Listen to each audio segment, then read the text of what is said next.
Welcome.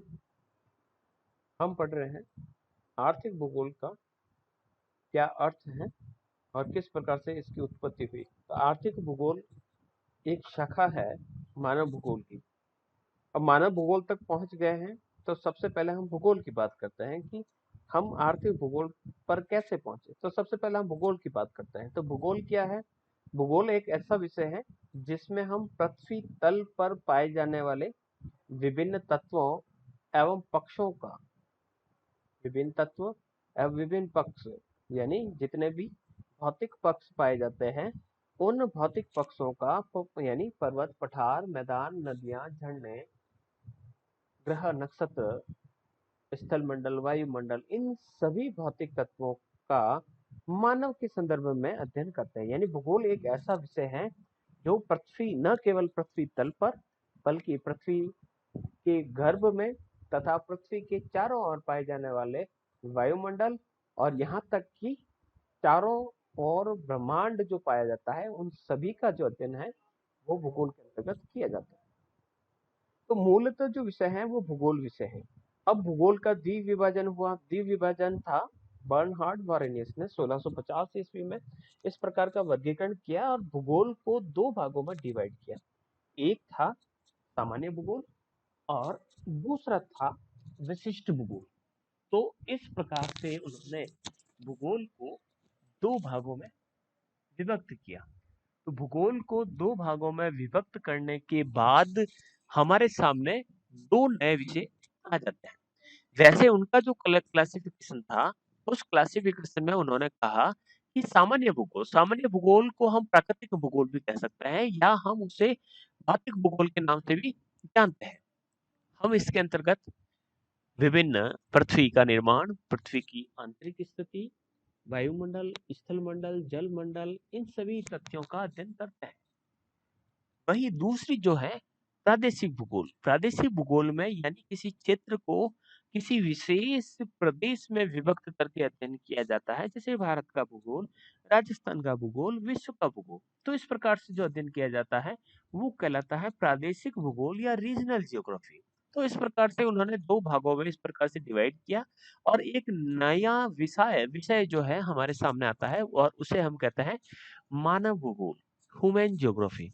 अब human geography जो है शाखा भूगोल की और ये क्या अध्ययन करती है। तो मानव भूगोल के कई विषय क्षेत्र हैं।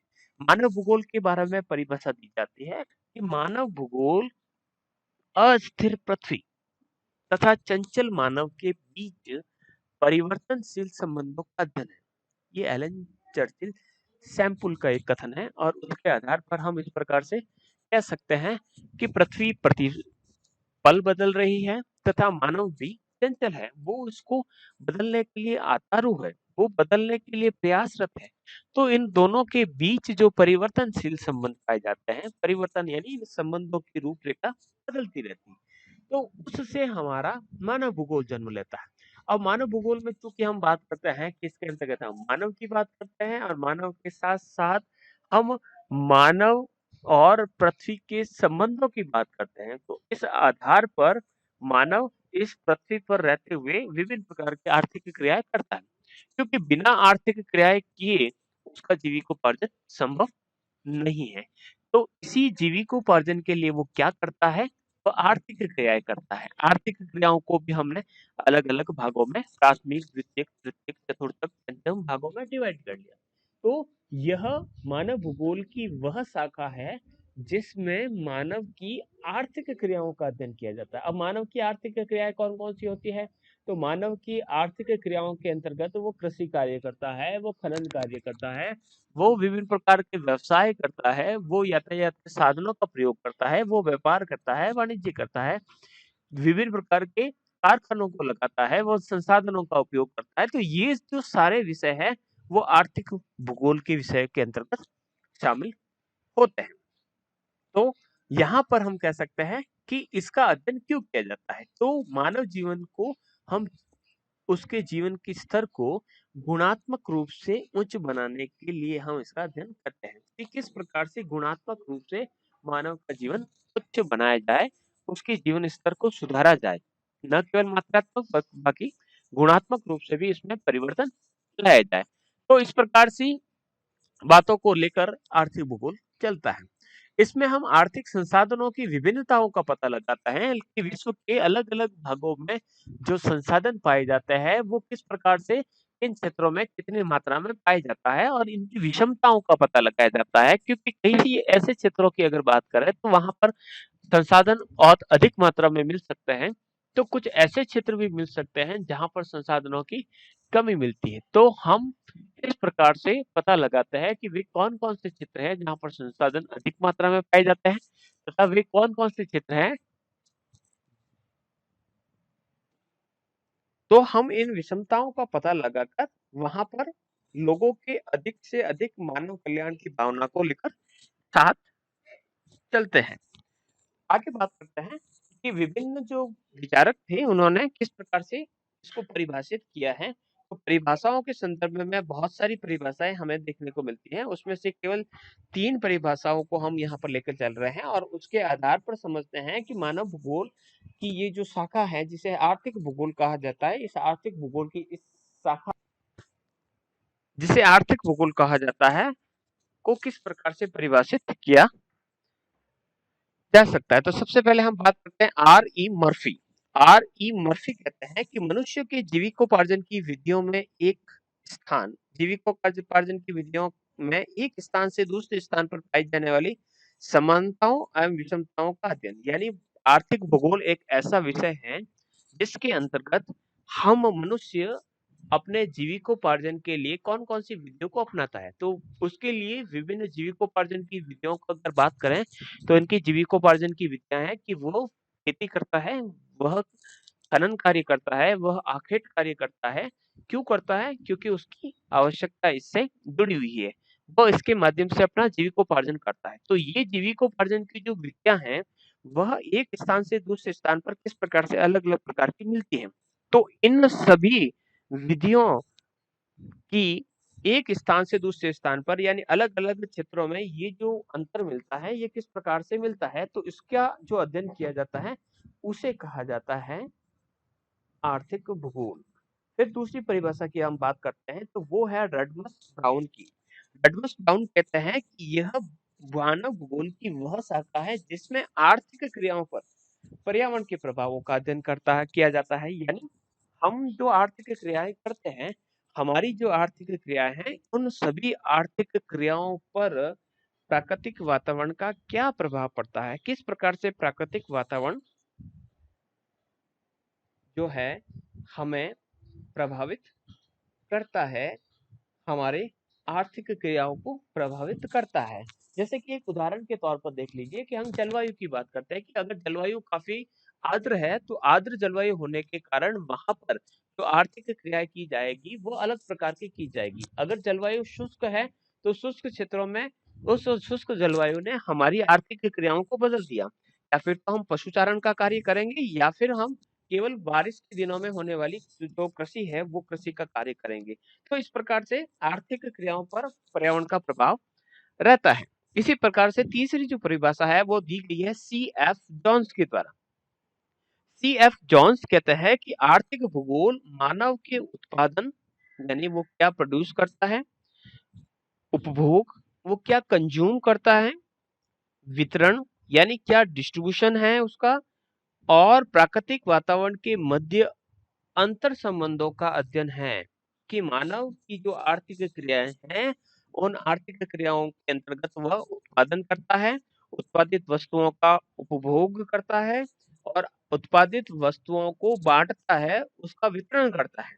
तो इन सभी पर जो प्राकृतिक वातावरण है, उसका क्या प्रभाव पड़ता है, यानी पृथ्वी पर पाए जाने वाले विभिन्न प्रकार के जो वातावरण प्राकृतिक वातावरण है, उसके अंतर्गत हम जलवायु की बात करें, हम विभिन्न जलराशियों की बात करें या फिर हम उस धरातल की बात करें जहां पर वो आर्थिक क्रियाएं करता है, तो उसका क्या प्रभाव पड़ता है, उसका अध्ययन किया जाता है आर्थिक भूगोल के अंतर्गत। यानी हम कुल मिलाकर ये कह सकते हैं कि आर्थिक भूगोल एक ऐसा विषय है जिसके अंतर्गत मनुष्य की आर्थिक क्रियाओं पर भौगोलिक प्रभावों का अध्ययन किया जाता है कि किस प्रकार से भौगोलिक वातावरण या प्राकृतिक वातावरण मनुष्य की आर्थिक क्रियाओं को प्रभावित करते हैं। इसी परिभाषाओं की सार के रूप में हम कह सकते हैं कि आर्थिक क्रियाएं कहाँ की जाती हैं, वो क्षेत्र कौन सा है, वहां पर आर्थिक क्रियाएं किस प्रकार से कैसे की जाती हैं, क्यों की जाती हैं और कब की जाती है, इसका अध्ययन करना आर्थिक भूगोल का कार्य है। तो आर्थिक भूगोल की परिभाषा आप समझ गए होंगे। आगे हम बढ़ते हैं कि आर्थिक भूगोल जो विषय है, उस आर्थिक भूगोल विषय की प्रकृति किस प्रकार का नेचर है। तो वन बाय वन करके हम आर्थिक भूगोल की प्रकृति के बारे में अध्ययन करते हैं कि आर्थिक भूगोल की प्रकृति किस प्रकार से है। तो अलग अलग प्रकृति के माध्यम से हम सीखेंगे कि आर्थिक भूगोल कैसा विषय है, उसमें हम क्या अध्ययन करते हैं, उसकी प्रकृति किस प्रकार की, उसमें क्या सोच रख कर अध्ययन कार्य किया जाता है या अध्यापन कार्य किया जाता है। तो इसी संदर्भ में सबसे पहले हम बात करते हैं कि आर्थिक भूगोल एक सामाजिक विज्ञान है। क्या आर्थिक भूगोल सामाजिक विज्ञान है? तो जो भी जो भूगोल आर्थिक भूगोलवेता है वो यही कहते हैं कि ये एक आर्थिक भूगोल जो विषय है वो सामाजिक विज्ञान है। क्यों सामाजिक विज्ञान है? तो हम बात करते हैं कि संपूर्ण मानव भूगोल जो है वो सामाजिक विज्ञानों से संबंधित है। इसलिए जब संपूर्ण मानव भूगोल सामाजिक विज्ञानों से संबंधित है तो मानव भूगोल की एक शाखा जो आर्थिक भूगोल कहलाती है, वह भी एक सामाजिक विज्ञान के रूप में पहचान रखती है। दूसरा हम बात करते हैं कि किसी व्यक्ति विशेष के स्थान पर मानव समाज की आर्थिक क्रियाओं का अध्ययन, यानी इस विषय के अंतर्गत हम किसी व्यक्ति विशेष का कोई निश्चित जिस स्थान पर वो रहता है, जिसे उसका समाज कहा जाता है, उस समाज में उन समाज की आर्थिक क्रियाएं किस प्रकार से संचालित होती है। फिर हम बात करते हैं इसमें नियम यथार्थ न होकर श्लोचपूर्ण है।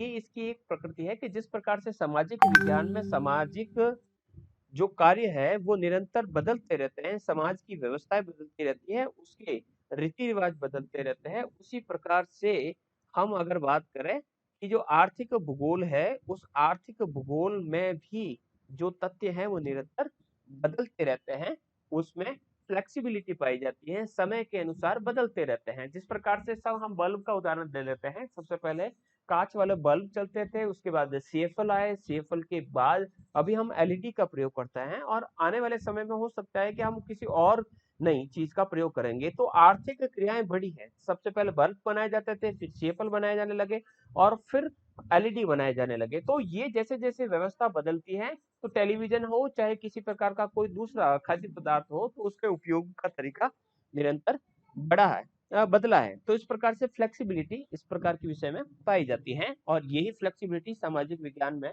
पाई जाती है। फिर अर्थशास्त्र की तरह केवल ज्ञानार्जन न करके ये व्यवहारिक समस्याओं का समाधान करते हैं, यानी ये सामाजिक विज्ञान है जिसमें समाज की समस्याओं का जो समस्याएं जो आती है उसका समाधान ढूंढने का प्रयास किया जाता है। इस प्रकार से कहा जा सकता है कि ये एक अन्य सामाजिक विषयों के अनुसार एक ऐसा विषय है जो मनुष्यों के सामने आने वाली समस्याओं का समाधान ढूंढता है। इसी संदर्भ में हम इसकी दूसरी परिभाषा, दूसरा जो इसकी प्रकृति है उसके बारे में पढ़ते हैं कि ये भू क्षेत्र, यानी जिस भू क्षेत्र की बात करते हैं, जैसे कि भारत हमारा एक भू क्षेत्र है, इसको मान लेते हैं, तो किसी भू क्षेत्र के संबंध में आर्थिक तथ्यों का विश्लेषण है। तो भू क्षेत्र के संदर्भ में का अर्थ हो गया कि हम भू क्षेत्र की बात करें कि भारत का है, तो भारत में कौन कौन सी आर्थिक क्रियाएं की जाती हैं, उनका विश्लेषण करना इसका कार्य है। तो भूतल यानी हम कह सकते हैं हमारी जो क्रस्ट है कि विभिन्न प्रदेशों में रहने वाले मानव समूहों की आर्थिक क्रियाओं में पाई जाने वाली विशेषताओं का सकारण विश्लेषण करना इसका कार्य है। कि विभिन्न प्रदेशों में रहने वाले, राजस्थान हो चाहे मध्य प्रदेश हो चाहे उत्तर प्रदेश हो चाहे बिहार हो, वहां पर रहने वाला जो मानव है, मानव का जो समूह है, उनकी आर्थिक क्रियाओं की जो अलग अलग विशेषता पाई जाती है, तो वह किस कारण पाई जाती है, उस कारणों को ढूंढना ये कार्य है आर्थिक भूगोल का। इसी प्रकार से कृषि, पशुपालन, मछली पकड़ना, खनन कार्य करना, विनिर्माण उद्योग, परिवहन, संचार, व्यापार, वाणिज्य के स्थानिक प्रतिरूप का अध्ययन करना और विश्लेषण करना कि किसी क्षेत्र विशेष में कौन सी आर्थिक क्रिया की जाती है उस क्षेत्र के विशेष में। जैसे कि किसी क्षेत्र में कृषि कार्य प्रमुखतः रूप से किया जाएगा, तो कुछ ऐसे क्षेत्र होंगे जहां पर पशुपालन का कार्य किया जा रहा है, कहीं पर खनन, कहीं पर परिवहन, कहीं पर व्यापार वाणिज्य के केंद्र स्थापित होंगे, तो उनका अध्ययन और विश्लेषण करना इसका कार्य है। तीसरी जो इसकी प्रकृति है, उस प्रकृति के आधार पर हम विश्लेषण करते हैं कि आर्थिक भूगोल जो है वो आर्थिक भूदृश्य से संबंधित है। यानी आर्थिक भूगोल के अंतर्गत हम आर्थिक भूदृश्य के अंतर्गत कह सकते हैं कि वहां पर व्यापार का कार्य होगा, या वाणिज्य कार्य होगा, या कृषि कार्य होगा, या मछली पकड़ने का कार्य होगा, कुछ ना कुछ आर्थिक क्रियाएं वहां पर की जाती होगी। तो उन आर्थिक भूदृश्यों से संबंधित हैं, तो ये सही है। किस प्रकार से है, तो आर्थिक भूदृश्य किसे कहेंगे, तो हम सबसे पहले समझ लेते हैं कि किसी क्षेत्र में विकसित है। जैसे कि हम राजस्थान की बात कर लेते हैं या पाली की बात कर सकते हैं, तो पाली में विकसित आर्थिक क्रियाओं के परिणाम स्वरूप उत्पन्न मानवकृत भूदृश्य। जैसे कि वहां पर आर्थिक क्रिया किस प्रकार से होती है कि कपड़ों की रंगाई और छपाई का कार्य था, तो वहां पर चारों तरफ, वहां पर जो नदी बहती है बांडी नदी, तो इस बांडी नदी के चारों तरफ, अब या दोनों तरफ जो किनारे के हिस्से हैं, वहां पर मानवकृत भूदृश्य स्थापित हुए, वहां पर फैक्ट्री स्थापित हुए, वहां पर विभिन्न प्रकार के कह सकते हैं कि कल कारखानों और रंगाई छपाई के कारखानों का वहां पर विकास हुआ। इसके साथ साथ में मजदूरों को रहने के लिए वहां पर कॉलोनियां बसी, तो इस प्रकार से वहां पर एक मानवकृत भूदृश्य स्थापित हुआ। इसके अलावा वहां पर जैसे कि ये तो उदाहरण हमने एक उद्योगों का रूप के अंतर्गत बताया था, इसके अलावा भी वहां पर कृषि भूमि हो सकती है, वहां पर फसलें हो सकती है, वहां पर मानव अधिवास हो सकते हैं। मानव अधिवास जो है, यानी वहां पर गांव भी हो सकता है, वहां पर नगर भी हो सकता है, यातायात के साधन भी हो सकते हैं,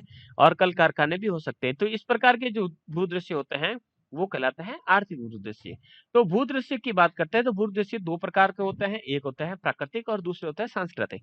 प्राकृतिक भूदृश्य के अंतर्गत वो भूदृश्य आते हैं जो प्रकृति ने निर्मित किए हैं, जैसे कि पर्वत है, पहाड़ है, विभिन्न नदियां हैं, झरने हैं, झीलें हैं, ये जो है प्राकृतिक है। सांस्कृतिक की बात करते हैं, सांस्कृतिक भूदृश्यों का निर्माण मानव ने स्वयं किया है। उसने मंदिर बनाए, मस्जिद बनाए, उसने विभिन्न प्रकार के कल कारखाने खोले, यातायात के साधनों का विकास किया, रेल बनाए, पटरियां बनाई, विभिन्न कल कारखानों का निर्माण किया। तो ये जो है उसके सांस्कृतिक भूदृश्य कहलाते हैं। तो समस्त आर्थिक क्रियाएं एक सांस्कृतिक भूदृश्य का अंग होता है, क्योंकि जितना भी जो सांस्कृतिक भूदृश्य में कौन रहता है, उसकी सभ्यता संस्कृति मानव रहता है। तो मानव जहां रहता है वहां पर वो आर्थिक क्रियाएं भी करता है। लेकिन मानव की जो आर्थिक क्रियाएं हैं उनका भौगोलिक दृष्टि से विश्लेषण किया जाता है कि मानव की आर्थिक क्रियाओं पर भौगोलिक प्रभाव किस प्रकार से पड़ते हैं।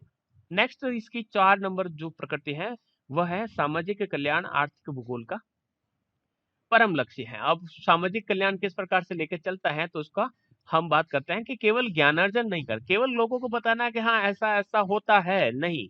मानव की आर्थिक क्रियाओं तथा स्थानिक प्रतिरूपों, यानी वो जो काम करता है तथा वहां पर जो स्थानिक प्रतिरूप है, यानी जिस क्षेत्र में वो रहता है, उसका अध्ययन इस प्रकार से करना कि अधिक से अधिक समाज का कल्याण हो।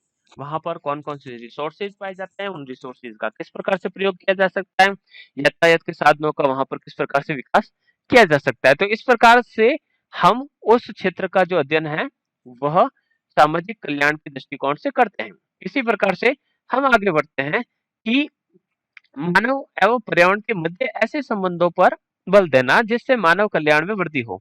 ताकि हम यहाँ पर आर्थिक भूगोल की बात करते हैं, तो आर्थिक भूगोल एक ऐसा विषय है वो हमेशा से सोचता है या उनका उद्देश्य रहता है कि मानव तथा पर्यावरण के बीच में, यानी पर्यावरण जो है वह उसके लिए बहुत महत्वपूर्ण है, बिना पर्यावरण के लिए के वो विकास नहीं कर सकता। तो ये जब भावना रहती है तो दोनों ही, यानी प्रकृति और मानवावरण के बीच जो संबंध है वो निश्चयवादी बने रहते हैं, यानी वो कह सकते हैं दम निश्चयवादी बने रहते हैं, यानी बिना एक दूसरे के किसी का अस्तित्व संभव नहीं है। बिना मानव के प्रकृति का कोई मोल नहीं है, और प्रकृति के बिना मानव का अस्तित्व नहीं है। तो दोनों ही एक दूसरे को प्रभावित करते हैं। तो ऐसे संबंध बनाकर मानव कल्याण में वृद्धि करना इसका परम लक्ष्य होता है। इसके अलावा सामाजिक आर्थिक पक्ष, रोजगार, आय, निर्धनता, आवास, स्वास्थ्य, शिक्षा, मनोरंजन में पाई जाने वाली असमानताओं को पता लगाकर दूर करना। तो अलग अलग क्षेत्रों में अलग अलग प्रकार की ये विषमताएं देखने को मिलती हैं। कई क्षेत्रों का अधिक विकास होता है, तो कुछ ऐसे क्षेत्र होते हैं जो इस आर्थिक दृष्टि से पिछड़ जाते हैं। तो यहाँ पर आई जाने वाली जो असमानता है, उन असमानताओं को पता लगाना। असमानताओं को पता लगाने के लिए हमें क्या करना पड़ेगा? आर्थिक भूगोल का अध्ययन करना पड़ेगा, यानी अर्थव्यवस्था में भूगोल का क्या प्रभाव? हम देखते हैं कि बिहार को कहते हैं, बिहार को बीमारू राज्यों के अंतर्गत रखा जाता है। तो बीमारू राज्यों के अंतर्गत रखा जाता है, तो उसके पीछे क्या कारण है? क्या उनकी भौगोलिक स्थिति भी इस प्रकार की है कि वहाँ पर संसाधनों की कमी है, या फिर वहाँ पर एजुकेशन स्टैंडर्ड कम है? तो ये कुछ कारण जो होते हैं, उन कारणों को पता लगाना और वहाँ पर इन असमानताओं को दूर करने का जो प्रयास है, वो इस आर्थिक भूगोल के द्वारा किया जाता है। फिर जीवन की गुणवत्ता को ध्यान में रखकर संसाधनों के पुनर्वितरण करना, ताकि पिछड़े सामाजिक वर्गों का उत्थान हो सके। ऐसे क्षेत्र भी होते हैं जहां पर संसाधनों की बहुत कमी पाई जाती है, संसाधन अच्छी तरीके से विकसित नहीं होते हैं। तो ऐसे क्षेत्रों की पहचान करके उन संसाधनों का पुनर्वितरण करना, इन्हें संसाधन समान रूप से सभी क्षेत्रों में आसानी से पहुंच पाए, इस प्रकार की व्यवस्था करके हम उन क्षेत्रों को भी सक्षम बनाते हैं जो पिछड़े माने जाते हैं। तो इस प्रकार से हम सहयोग कर सकते हैं, सामाजिक कल्याण की भावना को बढ़ा सकते हैं। नेक्स्ट चलते हैं, और जो लास्ट है, पांचवा जो इसका नेचर है, वो है आर्थिक भूगोल जो है वह अर्थशास्त्र के काफी निकट है। बिल्कुल सत्य है। जो सामाजिक भूगोल की अगर हम बात करें, तो सामाजिक भूगोलों में जो इसकी सबसे निकटतम जो विषय है वो अर्थशास्त्र है, क्योंकि इसमें उन सभी बातों का अध्ययन किया जाता है जो अर्थशास्त्र में की जाती है। लेकिन यहाँ पर अर्थशास्त्र और इस आर्थिक भूगोल में अध्ययन है। अर्थशास्त्र में केवल और केवल अर्थ आर्थिक क्रियाओं का अध्ययन किया जाता है। यहाँ पर हम न केवल अध्ययन करके, बल्कि उसको हम डायरेक्टली मानव से जोड़कर, हम डायरेक्टली प्रकृति से जोड़कर उसका अध्ययन करते हैं, और कौन कौन सी समस्या इन दोनों के बीच में आ रही है, उन समस्याओं का पता लगाकर उसका दूर करने का भी प्रयास, यानी व्यवहारिक रूप से जो अध्ययन किया जाता है वो आर्थिक भूगोल के अंतर्गत किया जाता है। तो इसमें यानी दोनों ही जो विषय है उसमें अर्थ अर्थशास्त्र के सिद्धांतों का प्रयोग किया जाता है। सही है। यहाँ पर हम लॉस का सिद्धांत हो, चाहे वेबर का सिद्धांत हो, चाहे क्रिस्टलर का हो, या किसी अन्य विचारक के जो सिद्धांत जो दिए गए हैं, उन सभी सिद्धांतों का प्रयोग दोनों ही विषयों के अंतर्गत करते हैं। इसी प्रकार से उन सभी आर्थिक तथ्यों का अध्ययन किया जाता है जो अर्थशास्त्र में शामिल है। तो हम इस प्रकार से कह सकते हैं कि आर्थिक भूगोल तथा अर्थशास्त्र जो है काफी एक दूसरे के निकट है। तो इस प्रकार से हमने आज पढ़ा है कि अर्थशास्त्र जो आर्थिक भूगोल है, उस आर्थिक भूगोल विषय का अर्थ क्या है, और उसकी प्रकृति क्या है, और उसकी परिभाषा क्या है। तो इन तीनों ही टॉपिक आपके अच्छी तरीके से क्लियर हो गए होंगे, ऐसी मैं अपेक्षा करता हूँ। अगली जो क्लास रहेगी उसके अंतर्गत हम और अधिक डिटेल से पढ़ेंगे। धन्यवाद।